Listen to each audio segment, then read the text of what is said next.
America Online was big when I was 13. Or in other words, AIM, which stood for, you guessed it, AOL Instant Messenger. It was around 2002 when I would have been 13 and in 8th grade. I had many times went into chat rooms by myself or with friends goofing around. Unfortunately, unsolicited photos were a thing then too, but usually you could stay clear of it by the chat room you entered. I didn't have any photos of myself, and back then you had to take a digital photo and upload it from your camera. Plus, I was 13 and self-conscious, which I'm sure anyone can relate with. But one day, a guy popped up on my screen wanting to chat. It went fine at first. I was very naive back then, and we quickly fell into a pattern of talking. His name was Dave, and he lived in California. Eventually, he was telling me that he loved me, etc. But the problem was, he was 19. Now, I wasn't proud of this, but at first, being 13, I just sent him pictures of some random girl and said it was me. He instantly fell for me, telling me that age was just a number and how mature I was. Now at this point, he did not live near my state, so there was no chance of us meeting. Eventually, he told me that his mom was moving up to a city that was an hour and a half away from me. He started begging me to see him and to go to a movie, anything. I had to break the catfishing truth and say that those were not pictures of me, but someone else. He was furious. Dave forgave me a few days later, saying, "I want to meet you because I love you." All the things you say to a young girl to get her to swoon. I think back and I'm like, wow, I was 13. So I told my best friend everything and that I wanted her to go with me to meet up with him. There was a whole plan about him driving to see me and going to the movies to finally meet what I thought was the love of my life. I had been brainwashed into believing this was normal. I didn't tell my mom, of course, and honestly, she didn't notice any of it was going on to begin with. So on the day that my friend and I were going to meet up with Dave, my friend's mom came and picked us up from school. She said something that made my stomach drop into nothingness. She said, "Chrissy, you're not going to the movies. You're not going to meet that man. You're going to get seriously hurt or kidnapped, and I can't allow you guys to go." I cried and cried because I honestly thought I could handle everything and I'd be fine. She told me that she wasn't going to tell my mom, but I had to promise not to speak to him again and never plan to meet up with a stranger online. He ended up showing up and was upset that I wasn't there. He went on AIM, flying off the handle like I hadn't seen at that age. It scared me. It scared me so much of how close I was to this man being near me. I never talked to Dave again, but I easily believe I would have been kidnapped or worse if my best friend's mom hadn't stepped in. My mom would have been none the wiser. I was none the wiser. But I'm here today and I learned a dire lesson.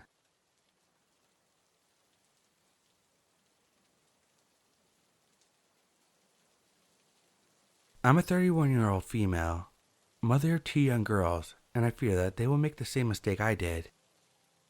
When I was 16, I wasn't really getting the attention I wanted from boys at school. All of my friends had, or at one time had a boyfriend while in high school, but I had yet to be asked out, yet alone kissed. The depressed feeling of going to school every day, feeling invisible, was too much for me to handle. I needed some sort of attention, and I was willing to try anything. I had heard people talking about this one site called Plenty of Fish, and thought about giving it a shot.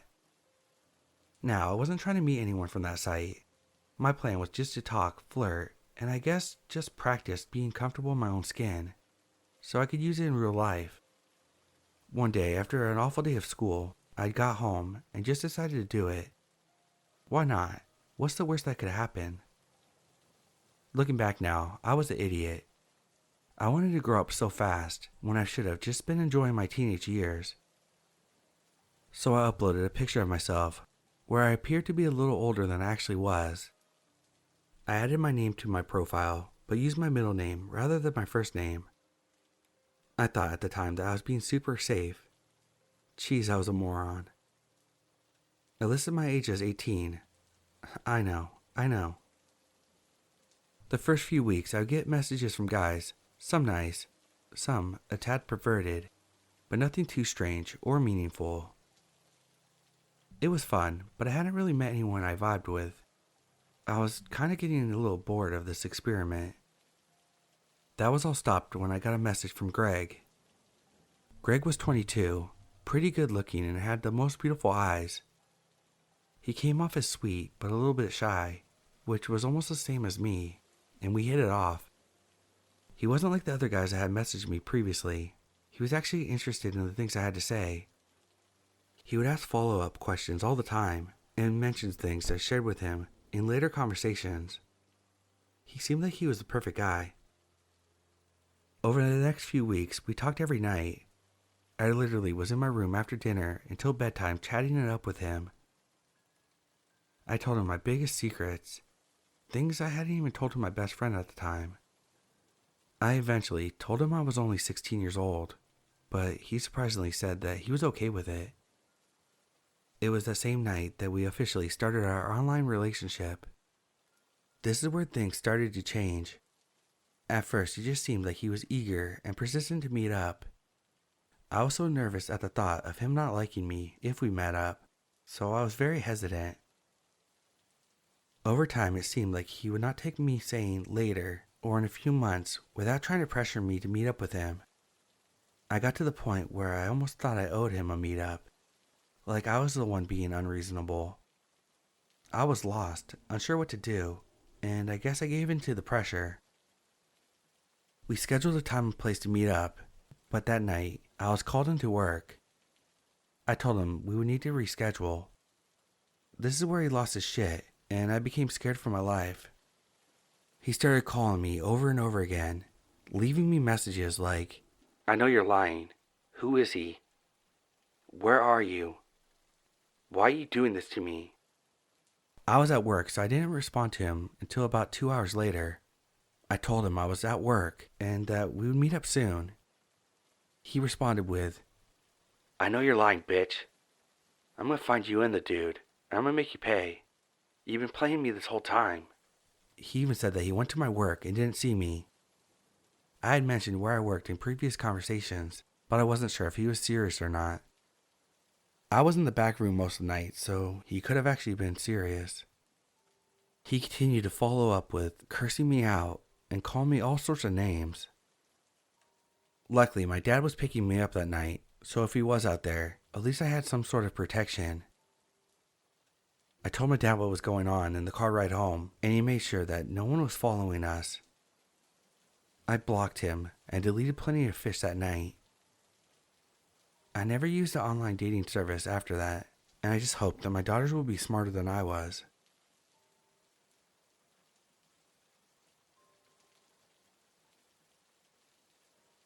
When I was a younger teen in high school, I was fairly popular on Snapchat and had a public profile with thousands of followers. I'm also a model, so I posted my face fairly regularly. Being a minor who was popular on Snapchat obviously garnered a lot of unwanted attention and tons of creeps and pedophiles. They were always hitting on me, even asking me for nudes. I was very, very open about being a minor and posted about it regularly, in hopes that it got some of the morally sound people to leave me alone, which it did. I was also as safe as I could be online. My location was never on. I didn't even model under my actual name. The closest I got to my location was my state. I didn't allow things I was tagged on to show up on my profile, etc. Despite this, being a victim of freaks was fairly normal for me, to the point where I would simply block and report and be completely unaffected. This is, however, one person who left a huge impact on me. We'll call him Carlos. I don't remember when he added me, but I remember that when he texted me, I was 15. He seemed pretty normal at first, asking me how I was, my interests, pretty standard stuff. He revealed that we had a mutual real-life friend, an older boy who went to my high school. He revealed that he lived in a town maybe a few hours away. This was also something that was pretty normal for me to encounter, as I was somewhat known in neighboring schools outside of my town, especially in the town that he said he was from. So it wasn't a huge red flag for me at all. No, I did not tell him what school I went to. Eventually, he began getting odd. His neutral compliments became less neutral, which also didn't concern me as I was used to being complimented and he wasn't being sexual. One day though, Carlos told me he wanted me to have sex with him and offered to pay me $500 and said that he would pay me $700 if I also sent nudes. I told him that I was a minor and I don't have sex, and I asked him how old he was. Up until this point, I assumed that he was a minor as well. He told me that he was 20. I told him my age and he said my age was fine. I brought up that it was illegal and he told me that no one had to find out and began begging me to meet up with him. I showed my friend as I had never encountered something like this before. They told me to go along with it and maybe I could blackmail him. I told them that I wanted to report it instead, but I wouldn't cut off communications as Snapchat deletes our conversation with people when you block them. Carlos continued to beg me, even telling me where he wanted to meet, a park. I told him that I don't like sex at all, so he started telling me that he could just hang out with me instead, and tried to coerce me, saying that he could give me alcohol and drugs. I became scared to show my parents or the police, and instead showed another friend to ask for help and advice on what to say to him. My parents were extremely abusive, and they actually punished me for being groomed in the past. She ended up using my phone and cussing him out and blocking him for me. I deleted Snapchat and haven't used it since. Every time I think about that man, it gives me chills. I am sure that I'm not the only victim and cannot imagine how many others he has done the same thing to. I really wish I could have reported it, but I don't believe any of my previous reports actually did much. Sometimes though, I think a lot more of what ifs and began to feel a little guilty about the way the whole thing was handled, and I feel like I could have done something to prevent other victims. I'm sure that there are others before and after me. He was eerily casual about the whole ordeal.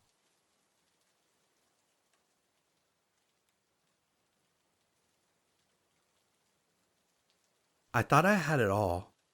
The perfect boyfriend, good grades, and got into my dream college. I was excited to start the next chapter of my life.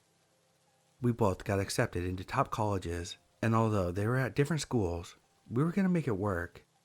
Nothing was going to break us up. Little did I know, he dumped me. He dumped me on graduation night.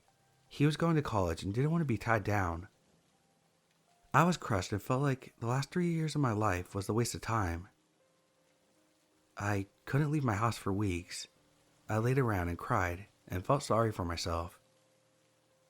My mom came into my room and said, "Go out, enjoy your summer. You only have a few months till you're off to college, where you'll meet so many new people."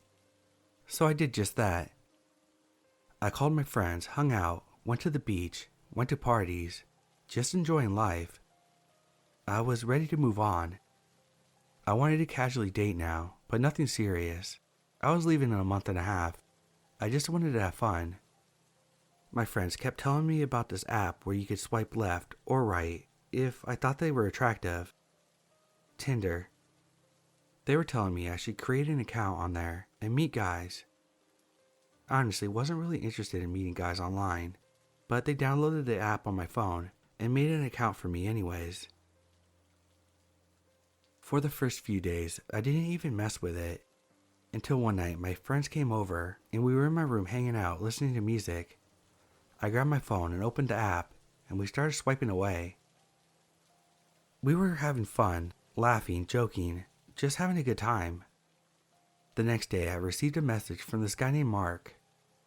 I read his message and decided to respond back. We casually started messaging each other, asking questions, getting to know each other, so we decided to exchange numbers. I told him I wasn't looking for anything serious as I was leaving for college soon. We started texting all the time, day and night. He wanted to meet up and hang out, but I wasn't really ready. He kept pressuring me, asking repeatedly, "Come on, don't you want to meet me?" I would just brush it off or change the subject. One day he got really upset and started blowing up my phone and getting angry. I had put my phone on silent and left it on my bed. I went downstairs and relaxed. When I came back, I had thousands of missed calls and messages. I couldn't believe it. This should have been my first red flag. I had text after text saying, "Answer your phone. Pick up. Stop ignoring me. Don't you want to meet me?" I finally replied, "Chill out," that I was downstairs. He changed his tone and apologized to me. "I'm sorry. I just really like you and want to meet you in person. Please, I promise, it will be fun." For some reason, I finally gave in and said fine. I figured everything would be fine if we met up in a public area. I told him let's meet up at a coffee shop around noon tomorrow. He replied, "I can't make it. Let's meet up in the park around 6 p.m. I was hesitant, but said okay. I called my friend asking her if she was free tomorrow so she could come meet this guy I had been talking to on Tinder, since I thought it would be better not to go alone. My friend is amazing and said yes. I told her I would pick her up at about 5:30 at night. I went to sleep, and the next morning, I woke up to several text messages from Mark. "Good morning. I can't wait to see you. Don't be late." I replied, "Morning, I'll see you later." Later that day, I got ready and called my friend to tell her that I would be on my way in 20 minutes. She apologized but said something came up and she couldn't make it. I hung up with her and was about to call Mark, telling him I had to reschedule, that something came up. But I knew he would complain, and I didn't want to hear it, so I decided to just go. I called him up and told him I was on my way. I have never been to that park, so I put the directions into my phone. As I was driving, I had a weird feeling in my stomach, telling me not to go. I decided to text my parents, letting them know that I was going to meet a guy that I had been talking to on Tinder, and gave them the address of the park we were meeting at. As I was getting close to the spot, there were tall trees everywhere, a small wooden fence around the whole area with only one way in and out. I pulled up into the parking lot and parked my car. I got out and looked around. No one was in sight. I called Mark. No answer. I texted him, "Hey, I'm here." No reply. I waited there for 25 minutes and nothing. Screw this, I'm leaving. As I was about to get into the car, there was this black van with tinted windows pulling up. They pulled up next to me and a man got out wearing a long black shirt with stained jeans and a baseball cap. "Mark, is that you? What took you so long?" He stood there quietly staring at me with a grin on his face, not saying a word. "Hello?" I was beyond annoyed. "Hello, are you gonna talk?" "Sorry I'm late. I was having car trouble." He was acting weird. "Can I give you a hug? It's nice to meet you in person. Come on, let's sit down." We went to a nearby bench and sat down. We were talking for a little while. Something was off. He was acting strange. This was not the same person I had been talking to on the phone. It's getting late. I need to go." "No, don't go. Stay." "No, I'm sorry. I need to be getting home." As I got up to walk away, he grabbed my arm. "Please don't go. Stay." I said, "I'm sorry, I needed to go." When I got to my car, he grabbed my wrist, hard, squeezing it. I said, "Don't go." I yanked my arm away from him and said, "Don't you ever put your hands on me." As I opened my car door, he slammed it shut. "I'm not ready to go yet." I told Mark to get away from me. I pushed him out of the way. He stumbled a little. I quickly opened my door and hopped in my car and locked it. I started to put my keys in to start the car, and he started pounding on my car. I jumped and screamed, shaking, trying to get the key into the ignition. "Let me in." I screamed at him to go away. I started the car and sped off. Looking in the mirrors, I could see him standing there with this weird look on his face. I went straight home and blocked his number and deleted Tinder. Never again would I ever go on a dating site.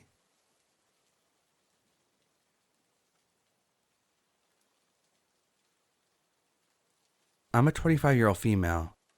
I had recently moved to a new city, which is something that a lot of people from my home city are doing. Thus, there's a specific group on Telegram for people from my home city to find housemates, rental buddies. Ben reached out to me after I posted my expectations. It must be a 2-bedroom, 2-bath condo, in my budget, etc. And he said he was interested. He said he wanted to meet up first. I figured it was a good idea to meet up a few times before going house hunting together, so we set up a lunch meeting. During lunch, the only thing that annoyed me is him saying he hoped I could lower my budget. I felt like it was a waste of time, and clearly our expectations weren't compatible. However, things went weird after lunch. When I was walking towards the subway station, he kept tapping on my shoulder occasionally. Although I felt the frequency was weird, I convinced myself that that was just how he was in general. Based on our previous chit-chat, I learned where Ben lives, and he's supposed to get off at Station A and switch to another line, while I would get off at Station B 2 stops after Station A and then switch onto another line. Because I'm quite new to the city, I didn't realize he had gotten off at Station B until I got off myself. He followed me and switched the line with me while trying to start a different conversation with me. One stop before my actual station, I live nearby, I told Ben that I had to get off to do some shopping and ready to say goodbye. Ben followed me off again and went to the grocery store with me. I kept telling him that he could leave and I was fine shopping by myself, but he insisted on staying. Every time I turned around in the grocery store, Ben was standing real close to me. Like if he had boobs, they'd be in my face. I felt super uncomfortable and just grabbed 2 4-liter bottle of water and went to the cashier. While I was paying, Ben grabbed my water and offered to take it to the Airbnb I was staying at. I tried to decline politely, but he wouldn't hand me back my water. I didn't want to have my body touched with him, so I didn't want to try to take the water back by force and kind of let him take those waters to my Airbnb. My bad, I know. Ben made his way to the common area of my Airbnb. It's a shared house type. I didn't even invite him in. Then he kept on trying to start more and more conversations with me. At several points it was completely silent, but he still wouldn't leave. In the end, after hours, I had to ask him to leave. Days afterwards, he still kept texting me weird messages, which I didn't reply to at all. I blocked him after I moved out of the Airbnb, as I didn't want to trigger him when he still knew where I lived.